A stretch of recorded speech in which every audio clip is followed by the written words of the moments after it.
Senate District 11 is unchanged from the previous map and is created by the base county grouping map, Vance, Franklin, and Nash counties. The incumbent in Senate District 11 is Senator Barnes from Nash County. Senate District 12 is made up of Lee and Harnett counties plus the Plainview precinct in Sampson, as described previously. The incumbent in Senate District 12 is Senator Bergen from Harnett County.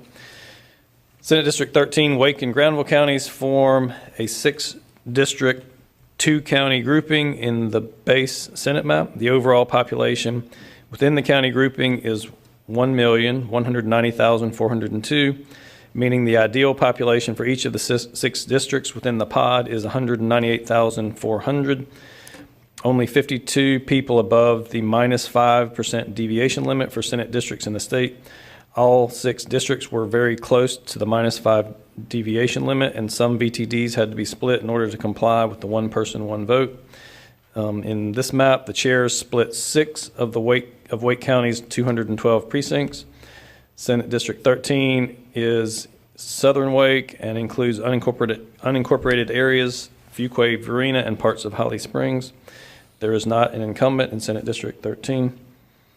Senate District 14 includes Garner, Knightdale, Wendell, Zebulon, Southeast Raleigh, and much of downtown Raleigh.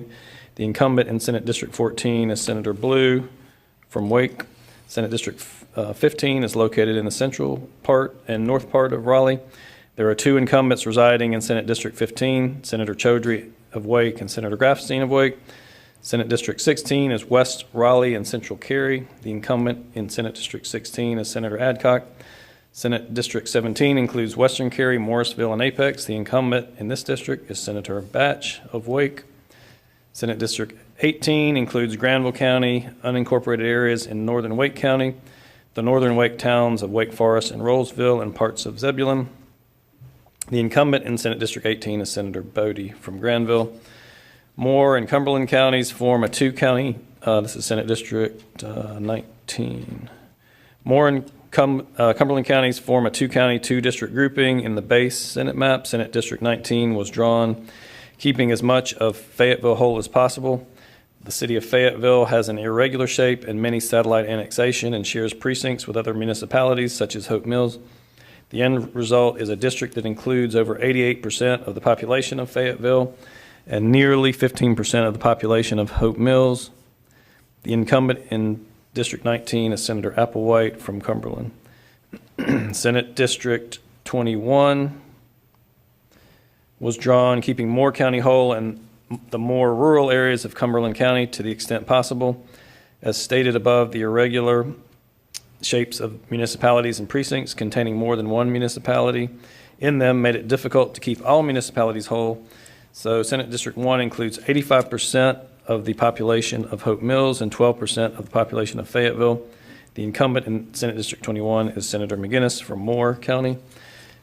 Chatham and Durham counties form a 2-county, 2-district grouping in the base Senate map and is unchanged from the previous map. The incumbent in Senate District 20 is Senator Murdoch from Durham County.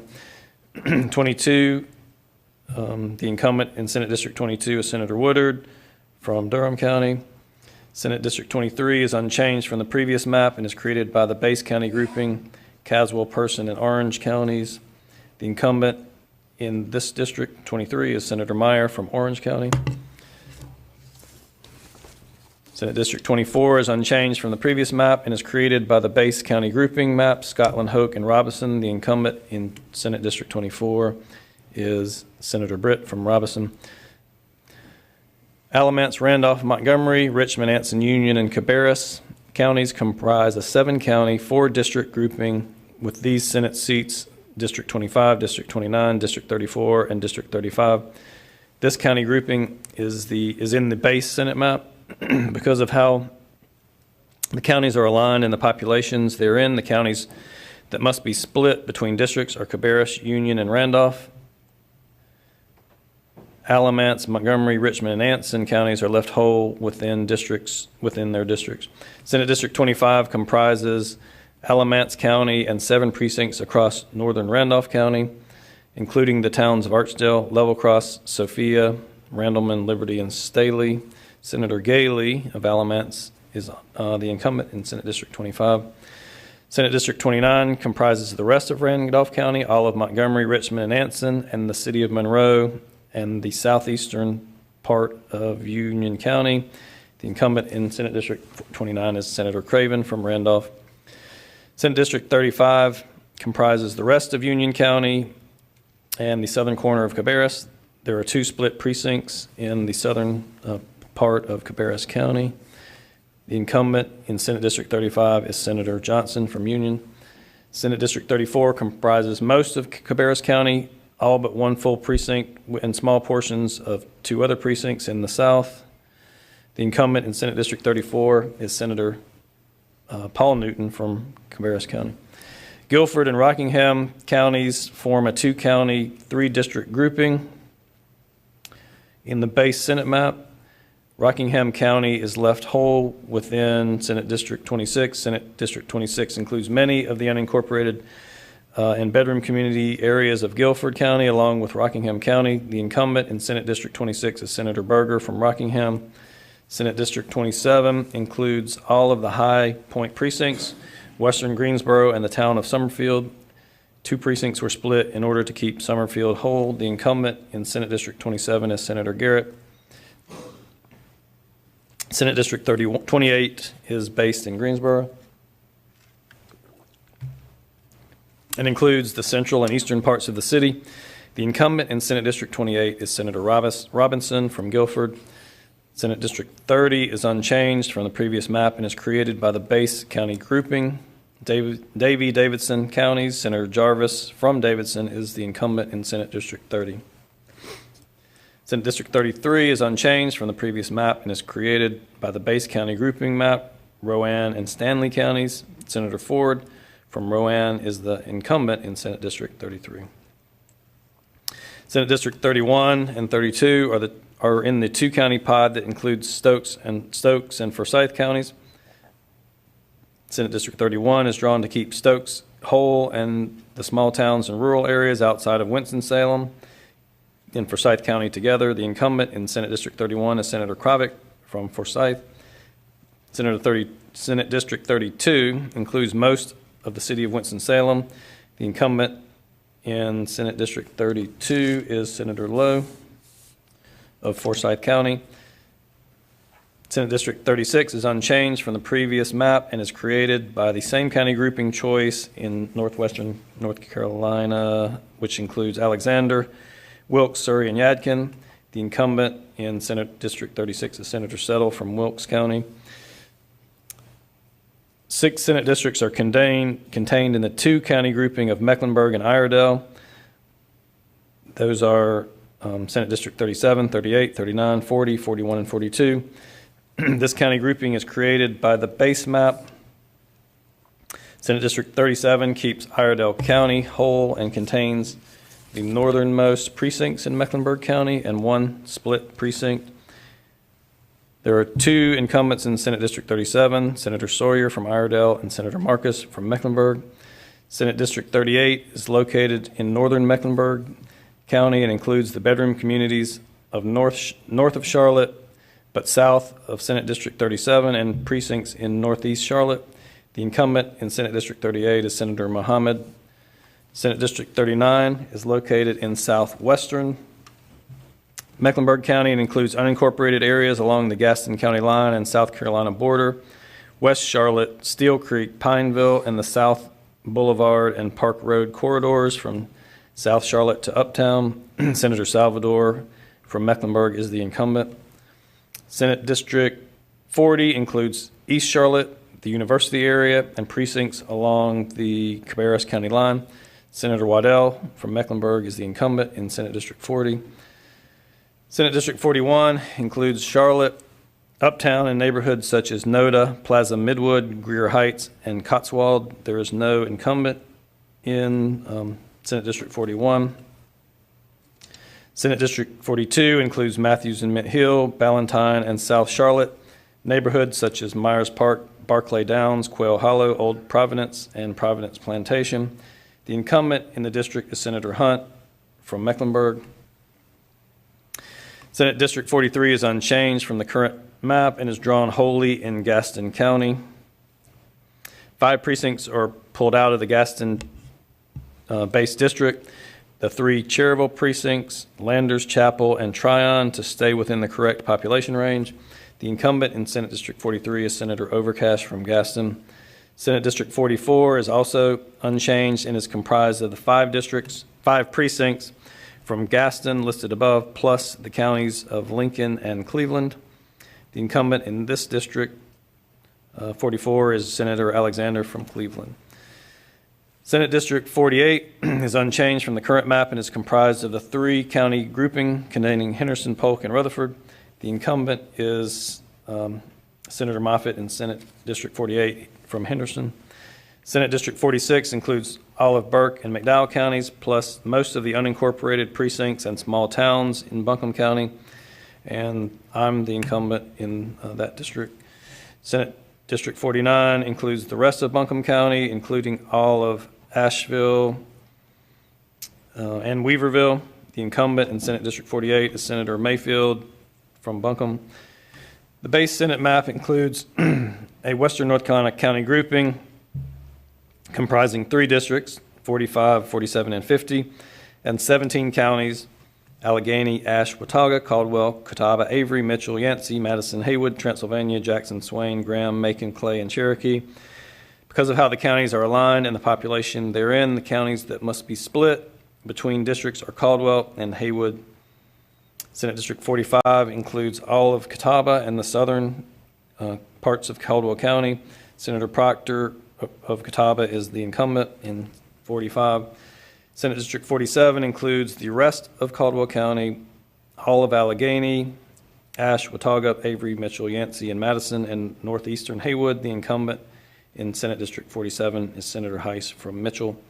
Senate District 50 includes the rest of Haywood and all of Transylvania, Jackson, Swain, Graham, Macon, Clay, and Cherokee. Senator Corbin from Macon is the incumbent in Senate District 50. And that, I believe, is all of the districts. Senator Heiss, Mr. Chair. Marathon job. So, thank you. Questions or comments? Senator Marcus. I'll get us started if that's okay. Similar question to what I asked when we were discussing the congressional maps. I think the public has a right to know. I would certainly like to know what considerations went into drawing these maps, and I'm wondering if you will make your records, all of them related to redistricting, available to the public. You have the criteria the maps are drawn on? Yeah, the criteria has been passed out to the committee. The maps were all drawn in one room on a government computer, which is here in the General Assembly. Follow up? My question was about things that were discussed, debated, maybe maps that were considered and then rejected, the ones that were done outside of this room. We know we've heard reports that there was map making happening earlier, before there were public maps drawn, and those are the kinds of records that I think the public would like to know. I know there's a new statute now that was passed that says you don't have to make any of that available to the public, but I'm asking whether you will. I'm not aware of any maps that were drawn outside of that room off campus. Okay, with respect, I don't think that answers the question, but I'll move on. If I can, is that okay, Mr. Chair? Senator Marcus, you're recognized for a serious question. Thank you. If you're not agreeing at this point, at least to make them public, whatever records you may have, I'm wondering if you're taking steps to at least preserve those records in case they are ordered by a court or some other process later for public disclosure. I would say we are taking the advice of our legal counsel with regard to, I guess, any pending litigation, and we'll certainly follow their guidance. Are you willing to share what that guidance is so the public knows whether those records are being preserved or not? We will. I guess we can certainly talk to our legal counsel and say what we're allowed to disclose. Okay. We had a little bit of public input 2 weeks ago, I think it was. We had a hearing in this room and then a couple in various places of the state. None in Mecklenburg, none in Guilford, none in some of the other bluer areas of our state. But there were some hearings, and I listened to those. I attended one, and I'm wondering how much of that public input was taken into account in drawing of these maps, and if there's any evidence that the public's comments were incorporated into either the Senate map or the congressional maps, if you'd like to address those. So, Senator Heiss, you want? yeah, I was supposed that it's not really about the maps we're discussing, but in the concept, you've listened to all that. Very little of the comment from those three hearings had anything to do with districts that's coming in, but we have reviewed the comments kind of as they've come in. I think the committee as a whole gets the entire what's come in on the website as others. We were there at those committees and others, but I think anyone would be hard to press that there was specific information about specific districts that applied to the drawing of districts that came from that. Not zero, but very little of the commenters addressed any of those areas. I will take this moment to remind people that the public comment portal is still open. We are still receiving comments through that portal. The members of the committee and the chairs will continue to receive that as we go forward. I'm glad you said that about how the comments weren't very specific about the specific districts. I noticed that as well. And I think that's because, and a lot of people mentioned this in their comments, that the public did not have any proposed maps at the time that the public hearings were held. It's very hard to comment on maps that don't exist. And districts, it's hard to be specific when you don't know how your community is going to be sliced and diced and et cetera. So now that we do have some proposed maps, will there be one or more opportunities for the public to come and speak about these proposals? There is no scheduled times for hearing. In the 2-minute increments, the portal to receive comments from the public remains open. So only written comments will be taken from here on out from the public then? Is that what you're saying? The public portal only receives written comments. That is correct. Okay, I understand that the portal only receives written comments. I'm asking if you could confirm for me and for the public whether the public will be permitted to comment if this committee is meeting again. I believe you said on Monday. Will we take public comment then or at some other time before a vote is taken on these maps? There is no scheduled public comment at this time. Does that mean there won't be, or are you considering that, or you'll let us? None is scheduled at this time. We haven't even sent the notice out for the meeting, but that although we do think it'll be 10 o'clock on Monday, that's coming in, but at this point, there is none scheduled. Okay, I guess I'll just say on behalf of the public, I hope that you will allow people to come and speak now that we have maps, and comments can be a little more specific, I think is the word you used before, that they weren't very specific, and now they can be. And then my last comment or question would be, I think we all received a letter signed on by many advocates for democracy and for fair maps and for fair elections. And I just want to remind this committee about some of the things they pointed out as important, meaningful public input being top of mind there. And now that there are maps that we can comment on, I hope that we'll hear from the public, not just in a few of us legislators that get to be in this one committee meeting. So, Mars, I'll just say this is a process that is similar to every other bill that the General Assembly considers when we go through session. So, any other questions or comments? Senator Blue.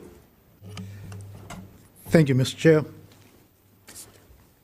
I noticed in the criteria used for drawing these Senate maps were pretty much the same criteria used in drawing the congressional maps, minus the obvious things, the cluster concept and residence, I think, the homes of the incumbents, since they don't matter one doesn't relate to and the other one doesn't matter in the congressional. Is it or has it been your intention to use this criteria the same in each redistricting effort? That is, the effort for the Congress and the effort for the North Carolina Senate, since they're the very same provisions? So I would say we have used the criteria established. The balance is different. It kind of begins at the process that congressional districts have to be to an individual person. Legislative districts have a plus or 5% variance. The requirements to divide VTDs and others become very different in the legislative maps versus the congressional maps because you have variance. Sure. It's in that process. So, but it can still happen. Wake County got so close to the minus 5% that you just didn't have any actual variance to work with within that potting. We followed the Stevenson criteria, others. I think once all those are done, it still remains a balancing of all the remaining criteria. Yeah, that gets to my answer, but, I mean, my question, but the question is, except in those obvious places, population, the lack of relevance of the Stevenson decision with the whole county question in congressional redistricting. There are three areas where it overlaps, but clearly they would be applied a different way. With respect to the other criteria that you adopted, or that you set forth, for example, the traditional redistricting principles, compactness, contiguity, respect for existing political subdivisions, racial data, and political considerations, was it your intention that they would be applied in the same manner to both of the redistricting efforts? I think that question is specific criteria by criteria. There are no point contiguity. All the districts are contiguous. That's the same in both. That's an absolute. We did not use racial data. That's an absolute. How a particular municipality size compares to 200,000 is different than how it compares to 800,000. So the application of not dividing them is different. But whether that's a population discussion or whether that's a criteria discussion may be two different things. But after meeting those major criterias and the absolute criterias, we then considered the balance of the criteria remaining. So the concept of compactness with respect to the Senate districts would be the same as the concept of compactness with respect to the congressional districts. That is, something that met certain findings or certain results in the REOC and the Polsby popular measurements. Is that a fair statement? The standards are the same, the measures are the same as to whether or not something is compact. The legislative districts being smaller in population and having to meet the multi-county grouping criteria, particularly looking at, say, my district that's coming in, how it performs on those compactness measures, and I'm sure we can get those scores for each of those districts as well, may be determined by things other than the choice of the map drawer. Okay, then if I could then follow up with the the senatorial districts. Do you know how many municipalities were split in this map? I'm sure staff has it somewhere. The Senate map, yes.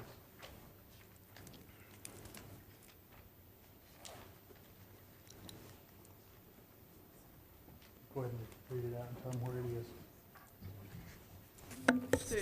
Senator Blue, this is Erica, and if you will kind of scroll to the back of the stat pack that has been handed out with respect to SCJ-1, there is a district municipality by county report. You are looking for page 18 of 18 of that report. It says that there are 614 total municipalities by county. That accounts for all of our municipalities that lie in more than one county. And then the splits there are 44, and only 34 of those involve population. However, those numbers do not account for the fact that some of those split municipalities, some of that 44, some of that 34, may be due to the fact that the municipality crosses a county line. Okay. And follow up on that, since we went through the same process in 21, do you have readily available the similar information for the map in 2021? I can That pull- is the map that was adopted using pretty much the same criteria that was subsequently struck down. Yes, sir, Mr. Chair and Senator Blue. If you'll give me a few seconds to pull that up online. Okay. If you want to move on, we'll make sure to get you that information as well. Okay, thanks. Now, and the same question relating to precincts of ETDs, whatever the terminology is, we're using, there's a substantial overlap on those terms now, but the split precincts in both maps too, and you can get that for me later as well. And so, and forgive sort of the craziness of some of my questions, but since I wasn't, and I don't think any of my members were involved in creating these maps, it's just basic Your members information. had the opportunity, staff and, Yeah. No, I'm somebody to talking create about the maps. ones before us. And you haven't filed them yet. You want me to have input in what your final maps look like? I'm open to any proposals. Okay, all right, thank you. But since we weren't, when did you start drawing the maps generally for this cycle? What day the room open? There is an answer to that. I just have to specifically get it.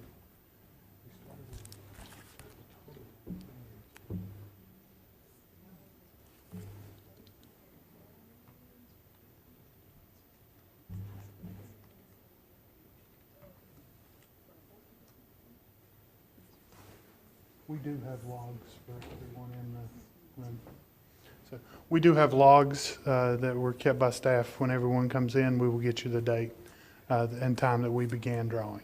And the reason that I asked that question is it's tomorrow the 20th, tomorrow's the 20th, and under the state constitution, the question of residency requires that anybody who's running for the 2024 elections must live in the district that he or she is running in a year before the election. So you got, in effect, 2 weeks for people to make decisions as to whether or not they're running for these seats. In the past, there have been efforts, joint efforts, to have the court suspend this provision of the Constitution in all fairness to citizens of the state, to the county, especially since you're splitting them in different places. At this point, are you willing to join in an effort to extend that or have that filing period or at least constitutional requirement of residences period suspended for a specific amount of time? And maybe I'll speak to me and we can have further discussions on this. As it is a constitutional requirement as a legislature, I assume my only remedy for changing that would be a constitutional amendment, and I don't see us having a vote of the people prior to the filing of elections that's coming in. If the judicial branch somehow believes it has some other authority to suspend the Constitution, that would be a different consideration, but I would say that I, as a legislature, the only remedy I would have for that would be to propose a constitutional amendment. Yeah, courts routinely have the power to do that, especially if they are with consent of all the parties. But moving on to the other area that I thought was important to this inquiry, and Senator Marcus sort of alluded to it somewhat, but who other than full-time members of the General Assembly or our staff were consulted in the drawings of these maps? So on the Senate side, only members and full-time staff were involved, both pro tem staff and central staff. We have the list of all the central staff that were involved, but Senator Daniels and myself were the only two legislators that were involved in the drawing, actual drawing of the maps. You use the word actual. Does that mean the basic concept of what the map would look like, were there external people involved? And the reason I asked this question is that somebody over in the House asked it, and they said that they had used some external person to help them do it. And I just wanted to know whether the Senate did the same thing. So I won't comment for the House. The House can answer its own questions. We did not have a special master or others involved in the drawing of these maps or consult outside the building. It was all internal. I'll probably have to add some, we have legal counsel and we have conversations with legal counsel about the choices we've made and how that applies legally, but yes, we do have legal staff that's not here, but they were not drawers of the map. Let me ask you a couple of questions about Wake County, since I got a particular interest here, and the maps have been changed substantially from the maps in both the first and second drawings last time. For example, in the area that Senator Batch is now representing, she lives in Holly Springs. And now Holly Springs, as a small, not so small, but probably the fifth, sixth largest town in Wake County now, it's been divided, part of it going to the district that Senator Batch was assigned to, and part of it going to a new district. Can you tell me, since it was not previously split, that Holly Springs' basic configuration as a municipality containing 30, 40, 50,000 people would be respected? Can you tell me what changed from the last redistricting to this one that would make Holly Springs be subject to splitting when its municipal boundaries were important in observing in the last cycle? Senator Blue, all I can tell you is the concept of balancing the maps in Wake County was a precise measure that had to meet very tight variances to stay within the 5% for all the districts when the two-county grouping was so close to 5%. And the concept of making these districts as they are, this is how the process kind of came out, looking at all the criteria as they've changed since the others, since the last time we drew the map, and rebalancing those. These are the maps we have presented. We'd be open to consider other changes if that's something you're proposing. Yep, but the population has stayed the same. The towns have stayed the same. We're still using 2020 census data. Yes, sir. And I'm just wondering, because the same thing happened in Apex. In fact, without going through them item for item, there are 12 municipalities in Wake County, and 9 of them were split, some of them multiple times. And I'm just wondering what drove the decision to do that. Since nothing else had changed, representation had pretty much remained the same with the senators in Wake County. And just what specific part of the criteria that you adopted would have caused that kind of radical change, especially in light of we had several districts in the last round of redistricting that didn't split any towns other than Raleigh and Cary, since it's almost 200,000 on its own, and I think split only 3 or 4 VTDs, and were able to hit those numbers where there's a 52 person margin in each of the 6 districts in this county. And I'm just wondering what changed to make that, the criteria force some different result. All I can say is this is a new draw of the two-county pot of Granville and Wake County that comes in with the different, similar but different criteria used as we've handed out for what the courts are, what we're considering for doing these. We have used those criteria, and this is the result. Okay. Just to finish that line of questioning, since I represented most of those towns, now that Garner is split, and I had all of Garner, Roseville, Wake Forest, and Zebulon I already have, but Wake Forest and Roseville will be split so that I get parts of them. And I think Knightdale has been split. And certainly Raleigh split many more ways than it was before, and I'm just wondering.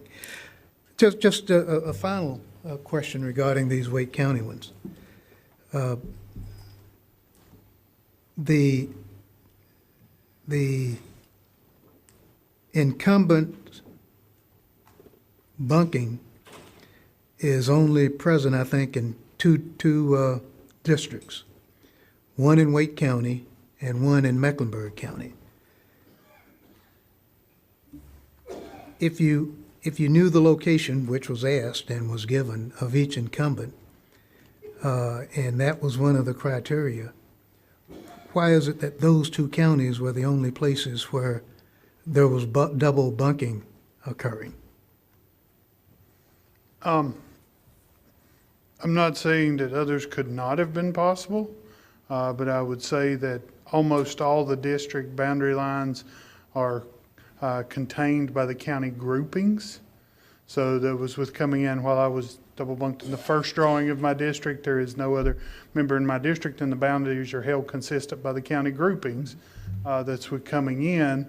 So the largest number of senators, particularly in areas bound by a single county grouping, whereas the only places double bunking could occur would be Wake and Meck.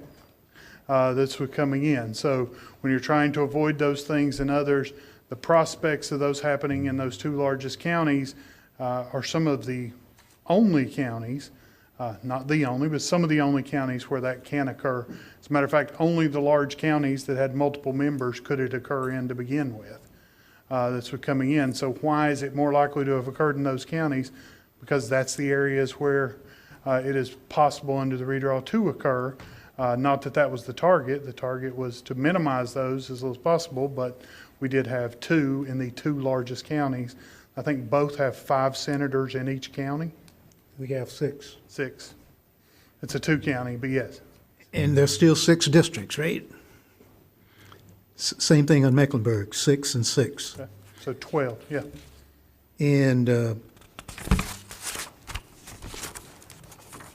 one of the other things, and this goes back to one of the key points we had talked about earlier, because, and maybe you can explain this in a way that I understand it.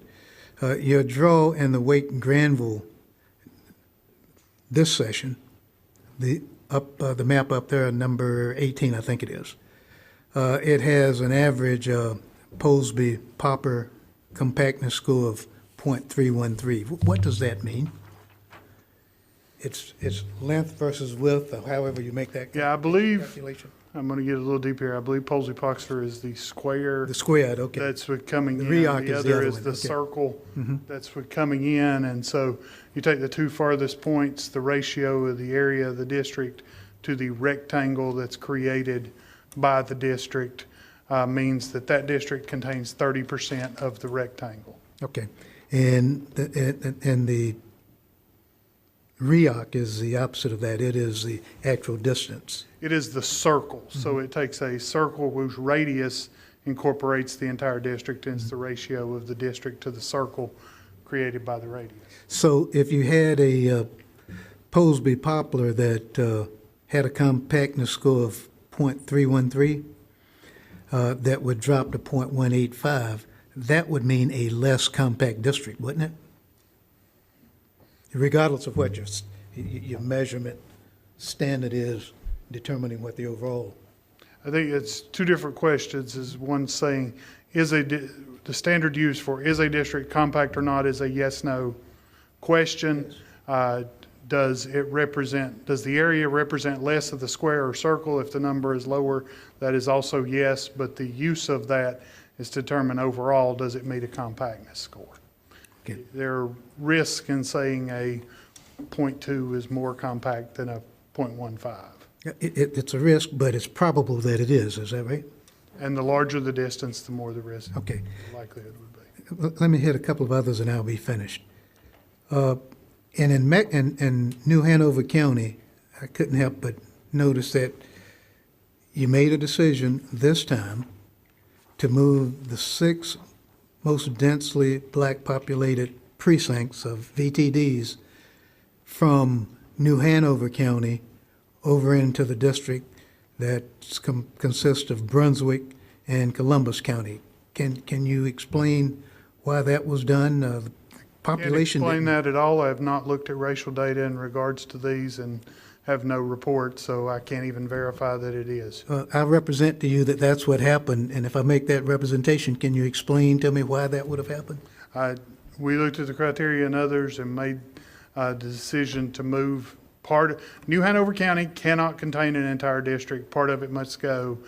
These precincts clearly meet the boundary for the other district, so it is contiguous. That's what coming in, and that decision was made. I can't comment when we get the racial data and others. That may be a discussion, but that was not part of our decision, so not part of our intent. And again, Wilmington did not have to be split multiple times with multiple precincts coming out of it, did it? Generally, we Doesn't would have not call that 200,000 multiple, generally, we wouldn't call that multiple splits just because it was multiple precincts. But it is split, it is a contiguous area. It is not a double traverse, which I would consider multiple splits. That's what coming in, it is one traverse into New Hanover County. But you could have kept Wilmington whole totally, couldn't you, if you'd come in the northern part of New Hanover County, which is also adjacent to Brunswick County? I have not done that, so I don't assume whether you can do it or not. Give or take a little of the Cape Fear River, it's adjacent. Well, let me Like not to use water as the. let me visit one last area with you, because we've talked about this before, we did in the last cycle. In northern Mecklenburg, you're familiar with that one. And the draw that you had originally, Davidson, another town, was fully inside of Senate District 37. Now you've decided to split Davidson while also splitting a specific precinct in it, 127, that was previously whole. Why that? You didn't have to split this municipality. Can get in, look, taking all the northern border counties would make the district too large. And so decisions had how border VTDs would have made it too large. And I believe that to do that, one of them had to be reduced, or you didn't take all the northern counties. So the decision was made for the precinct to divide that was divided. And there you had the discretion of whether or not to double bunk members, and you chose to double bunk the 2 women who represented those adjoining districts. Similar to our installment of the previous map, the But previous cycle. at the end of the previous cycle, you decided not to do that, is that right? And that was a valid decision then. The will of the committee was to change that drawing based on a proposal. Thank you for your tolerance, Mr. Chair, Is that it? for the time being. Back to Senator Marcus? Thank you. I would love to follow up on that last comment. I appreciate Mr. Blue asking about Davidson and why you split my town in half when you didn't need to. You said it was the decision of the committee to go back and double bunk me as you tried to do last time. What do you mean by that? It was the decision of the committee to do that? To clarify, it was the decision of the committee to change the prior map years after we had proposed it. The committee voted on an amendment, accepted that amendment, and changed the map 2 years ago? Yeah. Yeah, that's what coming in. Just to make sure you understand what I said. Okay. I'd like to ask about Mecklenburg as well. I think Senator Blue talked about what you did up there for my town of Davidson, so I'll leave that where he left it. But I'd like to talk about that southern Mecklenburg district, if it's possible I don't know who's controlling that screen, but it's kind of hard to see that southern Mecklenburg. Maybe that inset there in the corner would be helpful if we could zoom in on that. 42? The District district I'm 42? interested in is, yes, 42, as you anticipate there in the southeast. that's one of the districts that changed a lot as well in Mecklenburg. It's a kind of a funny shape now. I think we could agree. And I am wondering, well, I'll just put it this way. Why did you decide to draw it that way? Why change it, and why this way? Senator Daniel.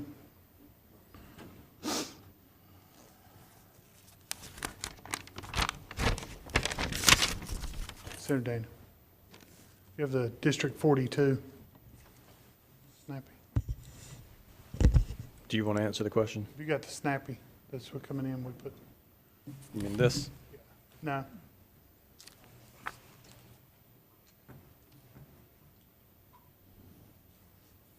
I have enough.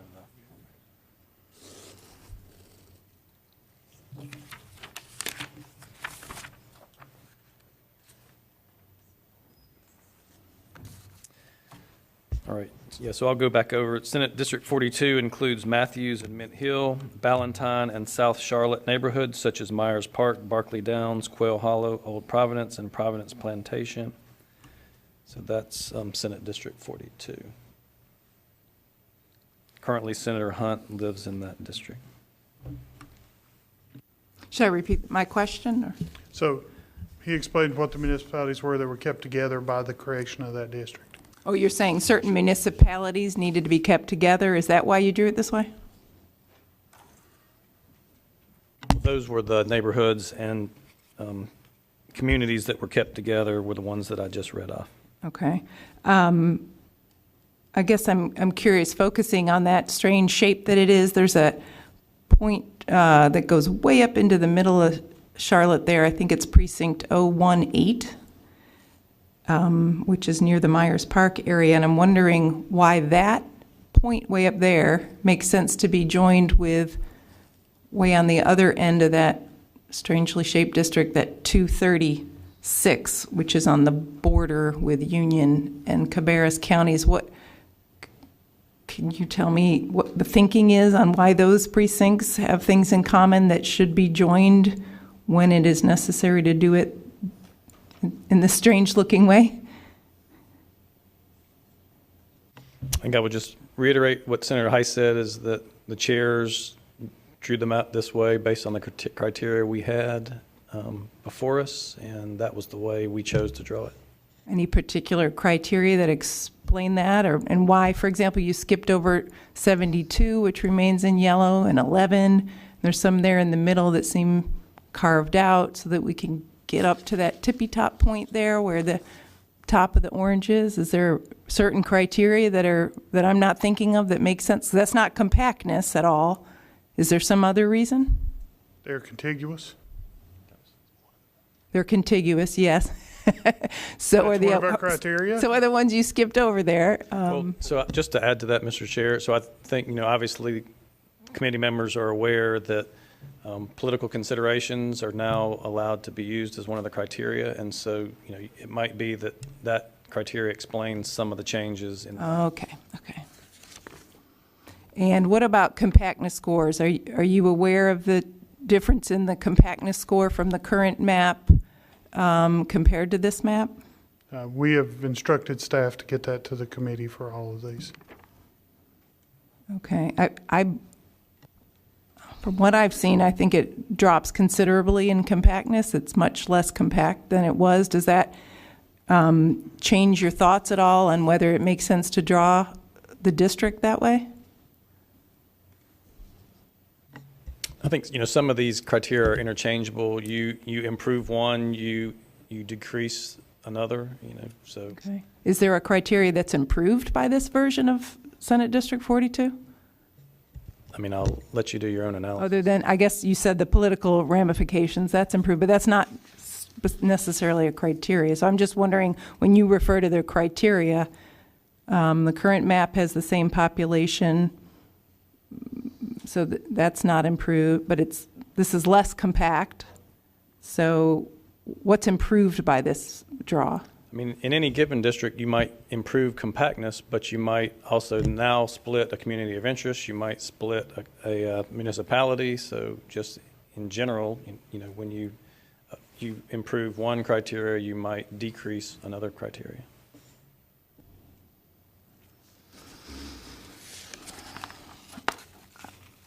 I'll leave it there.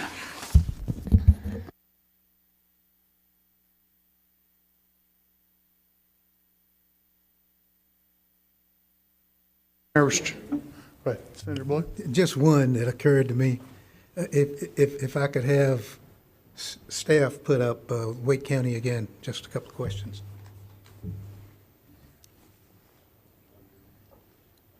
While they're trying to get that up again, I'll go ahead and clarify this because I'd started on it.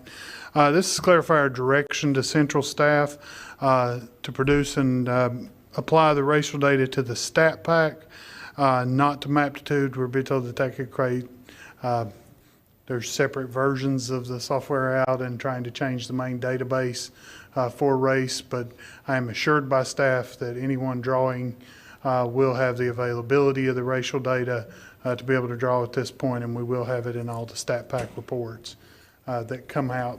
Whether it's in the data system could cause problems with the data system. But.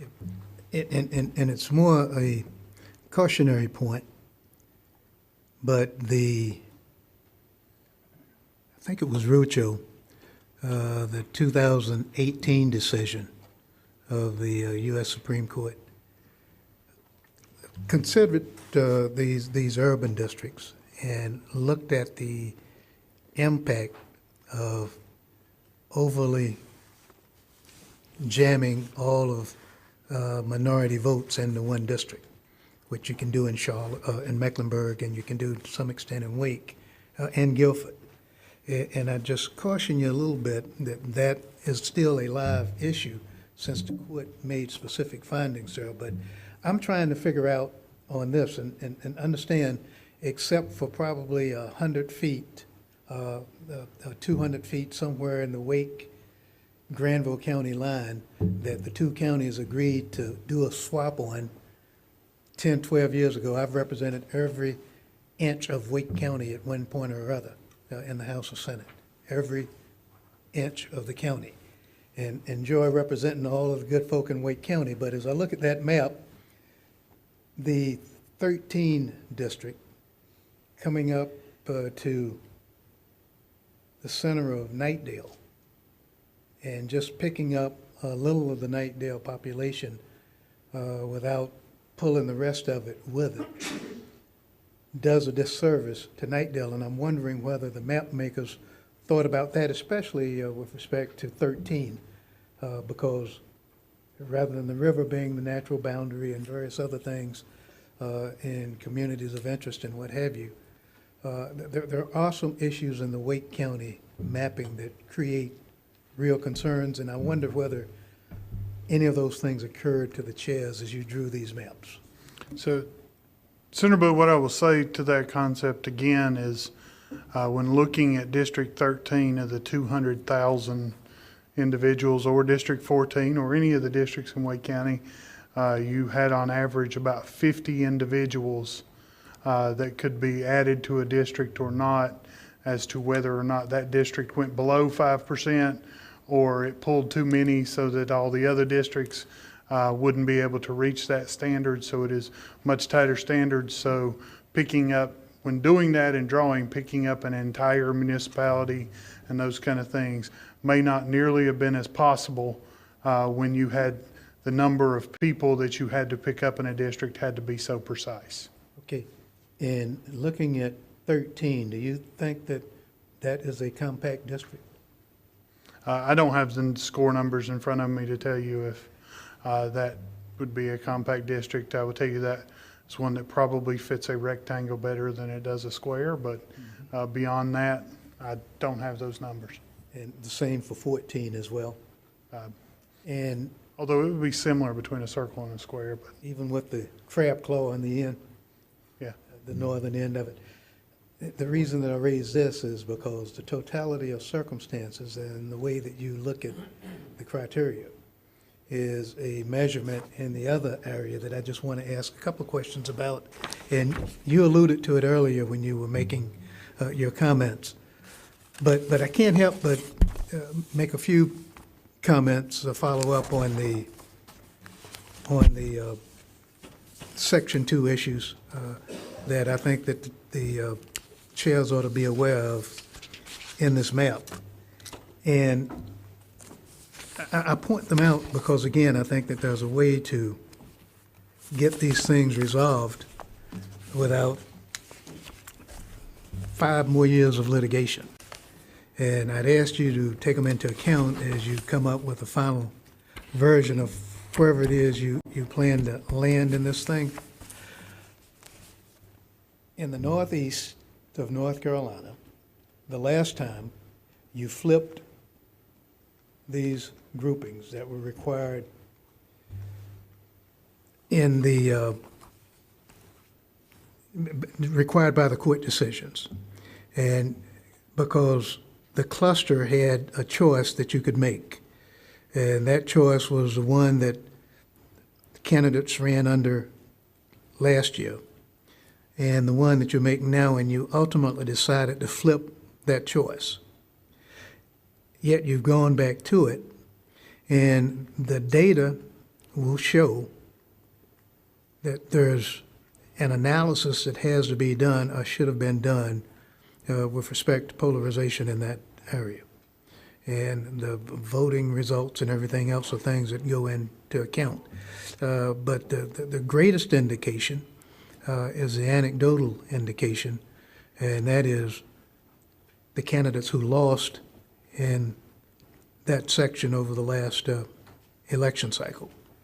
And so I'm hoping that you'll visit it in such a way and make the analysis that is incumbent upon this legislature to make, not somebody from the outside to come show you that there's some analysis that ought to be done. It is the responsibility of the legislature to make that determination the first leg of the analysis that you have to do to determine where everything else in this redistricting cycle flows. And I think that you said you hadn't done it, but would welcome anybody's input that showed you how an analysis of this issue in the Northeast would play out. And so I'm hoping that you make some kind of analysis on your own as you decide what the final configuration of these maps ought to be. Because I think that it's important from the standpoint of where we are and what the jurisprudence in the state and this country is going to look like. Appreciate your comments. The point I'm making is that we have not done an additional analysis other than that was done in the court cases since the last redistricting concept, and further discussion allowed. I think the 22 election may very well give us all the conclusions we need about the performance of the previous district towards the type of district that was required to be performed there, and whether that still holds any meaning as to why we should have to do a different pod switch that's coming in. So kind of leave it at kind of that, and I'm sure we'll be back at it very soon. Yeah, what was that, a 2000 analysis? It would have The year 2000? It would have followed the 2020 census, so it was during the court case It was 2000. last year. Yeah. So that it was conducted by the experts in the 22 case. So, or 2020 case. So this was coming in. So, any other questions or comments? Again, I think anything else technical staff's aware of that I need? Mr. Chair, would you like me to answer the split municipality question? Senator Blue, we've gotten the numbers on the split municipalities across the 3 plans. So the plan that is before the committee today, SCJ-1, again, has split municipalities of 44 and 34 of those involving population. Neither of those 2 numbers account for the fact that there are municipalities that are split by county lines. In 2021 plan, which was Session Law 2021-173, those numbers are 34 split municipalities with 12 involving population. Same thing, does not account for the fact that there are some municipalities split by county lines. The 22 plan adopted by the General Assembly, which was Session Law 2022-2, it is 33 split municipalities with 26 involving population. Anything else? I think we've got the directions to staff. I will let you know, I will tell to everyone that staff, please make arrangements with staff in either room that you wish to draw for any amendments or others. We will look to consider those on Monday. And with that being said, we will have exhausted the agenda and the committee will stand adjourned.